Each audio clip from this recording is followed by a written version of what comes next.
ثروة، لك يا حسن. انت فين يا اخ؟ في البيت يا باشا. دلوقتي يا اسطى انا عكست واحدة يا اسطى في الميدان ومسكوا ضربوني وعايزين ياخدوا مني تليفون.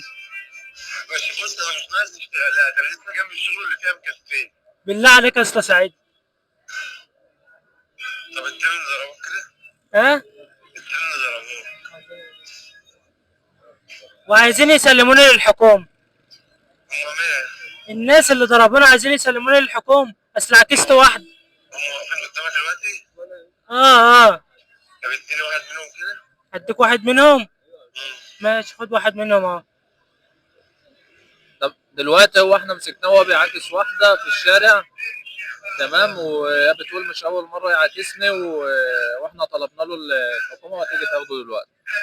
طلبت له الحكومه تاخده؟ اه، هو عامل مشكلة وجاي عنده، قلت له اتصل بحد، هو ما رضاش يتصل بحد من البيت، خاف من حد من البيت، فهو دلوقتي تمام ايه قال لي ايه نكلمه دلوقتي، هنعمل ايه؟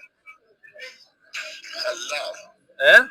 خلعه. طب مش هتجيلي يعني يا حبيب اخوك يعني؟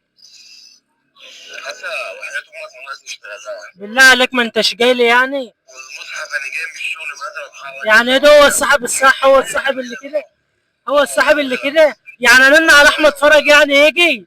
بقول لك اهو غير وكده اهو. يعني ارن على احمد فرج يجي يعني؟ ما تخليكش يا انت عفريت. طب ماشي انا مستنيكوا 5 دقايق ليك عندي. هجيب سكينتين وانا جاي. لا ما تجيبش اي حاجه، تعالى بس ومالكش دعوه. اقفل يا حسن والنبي مش ناقص ماشي. اشتغلها.